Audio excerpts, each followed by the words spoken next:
Good morning friends, my name is Chandravardhan and I welcome you all to study for civil services। दोस्तों पिछले video में हम लोगों ने देखा था कि एंशिएंट हिस्ट्री में कौन कौन से इंपॉर्टेंट पॉइंट है 68th बीपीएससी के लिहाज से, पीटी के लिहाज से हम लोगों ने देखा था। आज हम लोग चलेंगे और देखेंगे मीडिएवल हिस्ट्री के कौन कौन से महत्वपूर्ण पॉइंट्स हैं जो कि जिन पर हमें विशेष रूप से ध्यान देना है और कौन कौन से पॉइंट्स हैं जिनको छोड़ करके हम आगे बढ़ सकते हैं। देखिए छोड़ना कुछ भी नहीं है, मैं ये नहीं कह रहा हूँ कि कोई भी पोर्शन आप सिलेबस का छोड़ करके जाइए, लेकिन जो सबसे महत्वपूर्ण पॉइंट्स हैं अगर आपके पास टाइम कम है तो सबसे जो महत्वपूर्ण पॉइंट्स हैं जिनसे बार बार क्वेश्चन पूछे जाते हैं उनको पहले कंप्लीट कर लिया जाए और फिर बाद में रिवीजन करने के बाद अगर समय बचता है तो फिर बाकी जो लेस इंपॉर्टेंट पॉइंट्स हैं उन पर ध्यान दिया जाए। यह स्मार्ट स्ट्रेटजी होती है। ठीक है, तो मीडिएवल हिस्ट्री में जाने से पहले जो मैं हमेशा कहता हूं वो फिर से कहूंगा कि चैनल पर यदि नए हैं तो सब्सक्राइब करके बेल आइकॉन दबा दीजिए और लाइक करके कमेंट करना मत भूलिए यदि वीडियो आपको पसंद आता है तो। चलिए देर न करते हुए शुरू करते हैं मीडिएवल हिस्ट्री में कौन कौन से पॉइंट इंपॉर्टेंट है। देखिए वैसे मीडिएवल हिस्ट्री की बात करें तो इसमें आपको कुछ चीजें और आती है, जैसे विजयनगर साम्राज्य के बारे में भी क्वेश्चन पूछा जाता है, लेकिन विजयनगर साम्राज्य से क्या पूछा जाता है, इसके संस्थापकों के बारे में पूछा जाता है, हरिहर और बुक्का के बारे में, इसका अवशेष कहाँ मिला है, हम्पी से मिला है, इन सब के बारे में थोड़ा बहुत पूछा जाता है। एक या दो क्वेश्चन होते हैं, लूसेंट से आपका कवर हो जाएगा। एंशिएंट हिस्ट्री भी जो मैं बताया था अधिकतर पॉइंट्स आपके लूसेंट से कवर हो जाएंगे, उससे आगे जाने की जरूरत आपको नहीं पड़ेगी। ठीक है, आर.एस. शर्मा और बाकी जो एनसीईआरटी की किताब है यदि आप लोग पढ़ चुके हैं तो वेल एंड गुड, नहीं पढ़े हैं तो अब पढ़ने की जरूरत नहीं है, अब लूसेंट पढ़ लीजिए और यदि स्टडी फॉर सिविल सर्विसेज का नोट्स ले लेते हैं तो सोने पे सुहागा है। ठीक है, तो हमारे पेड ग्रुप से जुड़ करके भी आप तैयारी कर सकते हैं या आप हमारे वीडियोज भी देख सकते हैं। ठीक है, इसके बाद आते अच्छा नीचे से ऊपर क्यों चल रहा हूं, क्योंकि सबसे ऊपर सबसे इंपॉर्टेंट पॉइंट है। ठीक है, उसके बाद है भक्ति आंदोलन या फिर सूफी संतों के बारे में। जी हाँ, कौन से सूफी संत किस संप्रदाय से थे। ठीक है, सोहरावर्दी संप्रदाय से थे या किस संप्रदाय से, कौन से सूफी संत थे यह पूछा जाता है। कौन से सूफी संत ने औरंगजेब से मिलने से इनकार कर दिया, अकबर से मिलने से इनकार कर दिया, इस तरह के क्वेश्चन पूछे जाते हैं, पूछे जाते रहे हैं।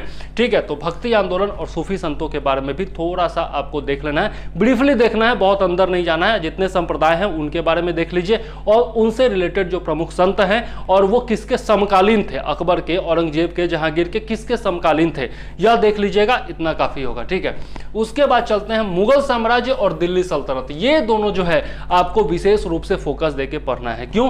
क्योंकि बिहार में बख्तियार खिलजी ने आक्रमण किया था। सबसे पहला आक्रमण किसने किया था? बख्तियार खिलजी ने किया था।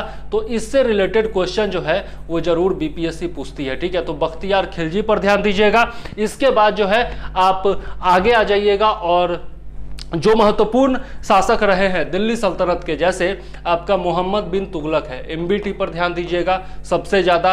उसके बाद एफएसटी है, फिरोज शाह तुगलक, इस पर ज़्यादा ध्यान दीजिएगा। उसके बाद खिलजी की बात करें तो अलाउद्दीन खिलजी, इस पर भी आप विशेष रूप से ध्यान दीजिएगा। ठीक है, अलाउद्दीन खिलजी के बारे में देख लीजिएगा। इसके बाद यदि शुरुआत में आते हैं तो थोड़ा बहुत आप देख सकते हैं किसके बारे में, गोरी के बारे में देख सकते हैं। ठीक है, गोरी और पृथ्वीराज चौहान की जो लड़ाई हुई थी, तराइन का जो युद्ध हुआ था उसके बारे में देख सकते हैं। इसके बाद आप जो है गोरी के बाद आप आ सकते हैं आगे और ऐबक के बारे में देख सकते हैं।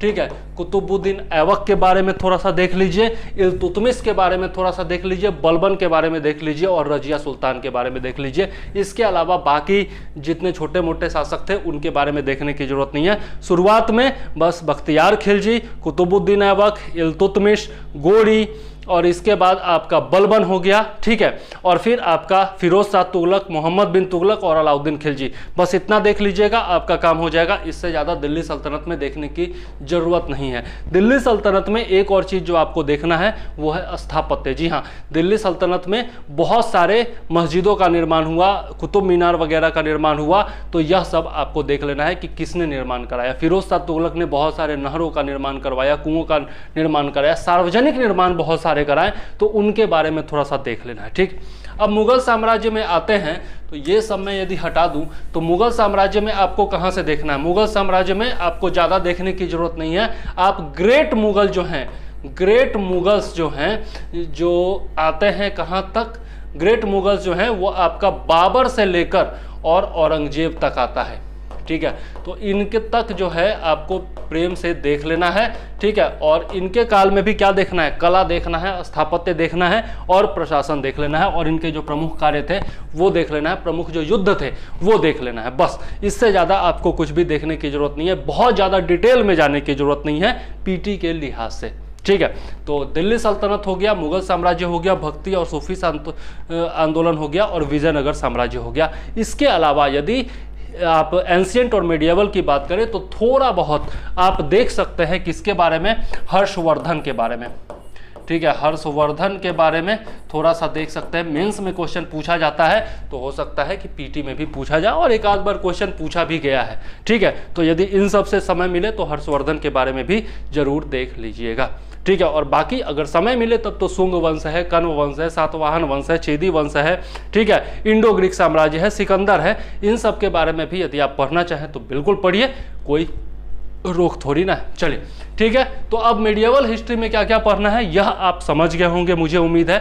नेक्स्ट वीडियो में आधुनिक भारतीय इतिहास में हम लोग चलेंगे और उसमें देखेंगे कि क्या क्या इंपॉर्टेंट पॉइंट है, और वो वीडियो थोड़ा सा लंबा होगा तो धैर्य दे करके आपको देखना होगा, ठीक है। चलिए इस वीडियो के लिए फिलहाल मुझे दीजिए इजाजत, लेकिन जाने से पहले फिर वही कि चैनल पर यदि नए हैं तो सब्सक्राइब करके बेल आइकॉन दबा दीजिए, और यदि वीडियो पसंद आया हो, आपको लगा हो कि मेरे वीडियोस से, हमारे SCS के वीडियोस से आपके करियर को कुछ लाभ हो रहा है, आपको तैयारी में मदद मिल रही है, तो जरूर लाइक करके अपनी समस्या, समाधान या फिर सुझाव कुछ भी आप कमेंट में लिख सकते हैं, ठीक है। तो चलिए मुझे दीजिए इजाजत।